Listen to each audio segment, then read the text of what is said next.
먼저 은혜로운 찬양 해주신 우리 축복 찬양대에 너무나 감사드립니다.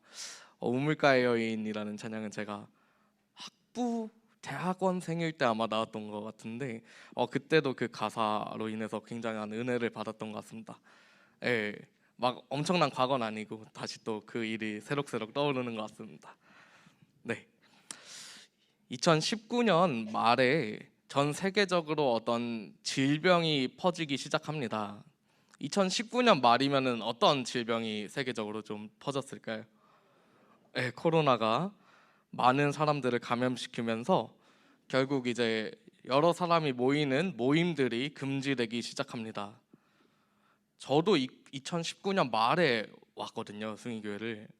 네, 제가 오고 출애굽 세미나라고 그 청양에 같이 가는 모임을 갔다 오자마자 코로나가 이제 한국에도 터지면서 20년 초반부터 교회에서도 모이는 것이 좀 어려운 그런 시대가 되었었습니다. 사실 이때 어떤 분들에게는 좋은 기회였습니다.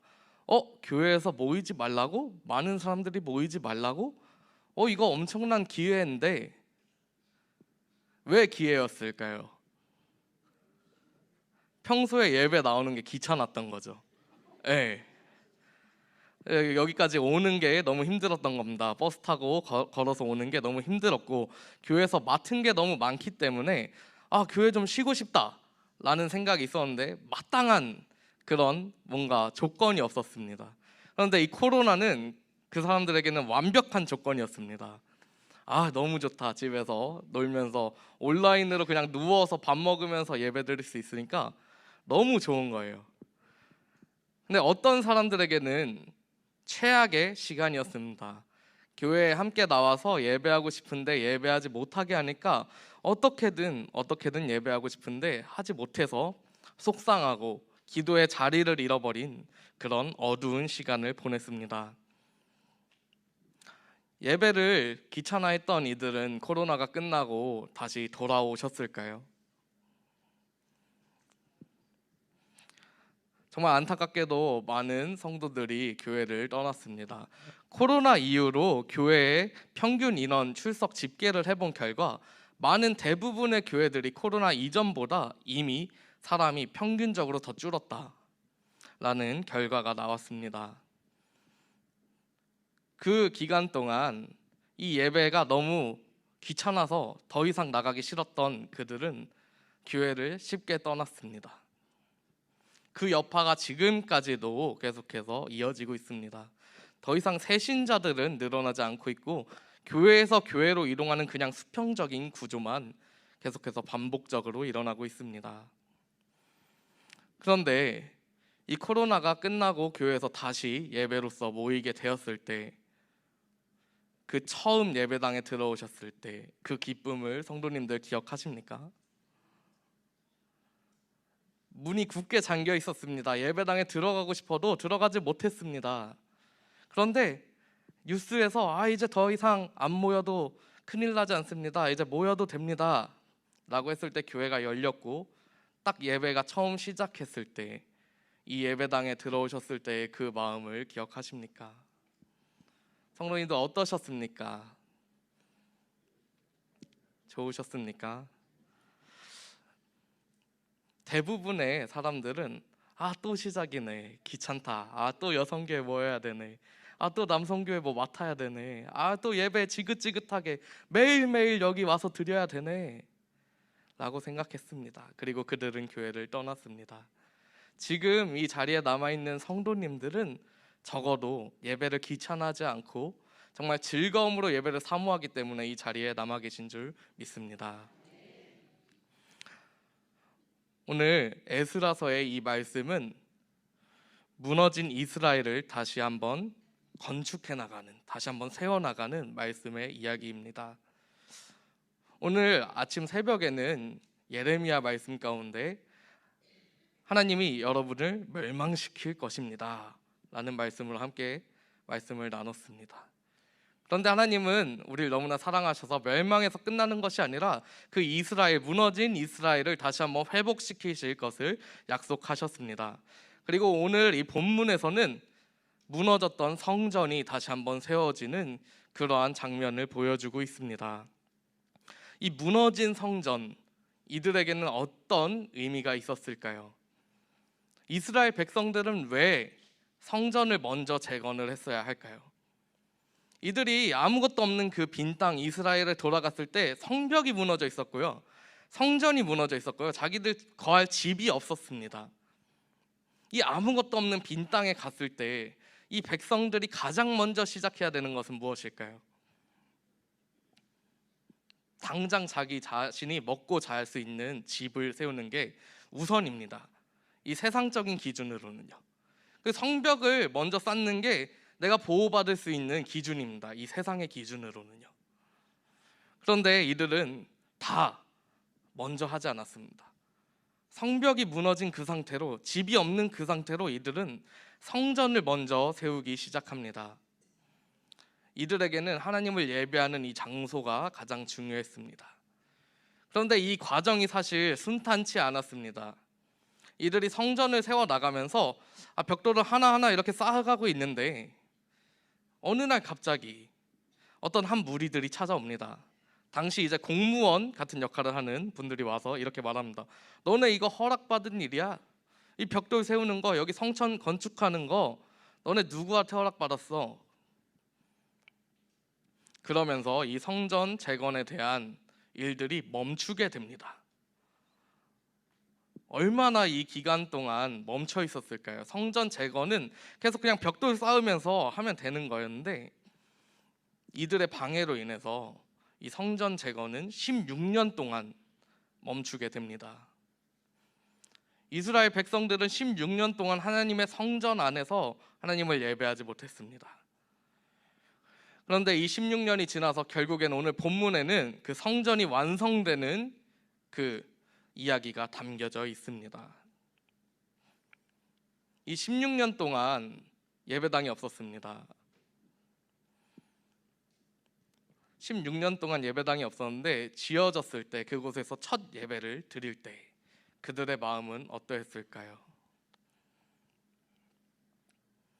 다시 한번 여쭤보겠습니다.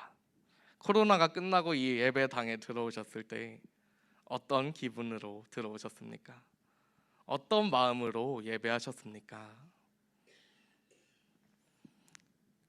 그때 그 예배를 망치지 않기 위해서 핸드폰 꼭 무음으로 해놔야지, 나 너무 빨리 가고 싶어, 예배 10분 전에 일찍 도착해서 기도로 먼저 준비해야 되겠다, 이런 마음으로 들어오시지 않으셨습니까? 이들의 예배가 다시 한번 회복되기 시작합니다. 이들의 성전이 다시 한번 세워지기 시작합니다. 이들의 성전이 세워지면서 이들은 엄청나게 기쁨의 그 축제의 날을 즐기게 됩니다. 생각해 보십시오. 우리가 노후 준비를 위해서 집을 짓습니다. 집을 지어서 내 노후를 편하게 안락하게 살아가야 하는데 누가 자꾸 방해를 하는 거예요. 그래서 당장 내가 집을 살 곳이 없습니다. 어디 거할 곳이 없습니다. 그런데 그러다가 10년 뒤에 그 집이 완성이 됩니다. 그래서 딱 처음 들어가게 됩니다. 너무 기쁘죠. 친척들 다 부릅니다. 동네 사람들 다 불러서 막 돼지 잡고 해가지고 파티를 즐깁니다. 드디어 내가 살 집이 생겼구나. 이들에게 이 성전 건축의 완성은 그날 축제의 예배였습니다. 너무 즐거운 거예요. 하나님, 드디어 우리가 예배드릴 장소가 생겼습니다. 하나님, 드디어 우리가 하나님 앞에 예배할 수 있게 되었습니다. 16절의 말씀 함께 보겠습니다.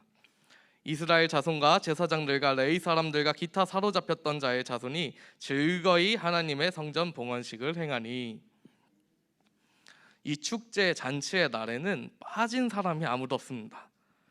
이스라엘 자손들 당연히 기뻤고요, 제사장들과 레위 사람들, 이들은 사실 처음엔 기쁘지 않았습니다. 이들은 다시 교회가 열린다는 것, 그들에게는 너무나 힘든 일이었습니다. 나 다시 성전 그 예물들 날르고 힘든 일들 내가 다 해야 돼? 교회 다시 가기 싫은데. 그런데 오늘 이 축제 예배 가운데는 그 예배의 종교 지도자들도 회복되게 됩니다. 다시 자리에 나와서 예배하게 됩니다. 기쁨으로 그 축제의 자리 가운데 서게 됩니다.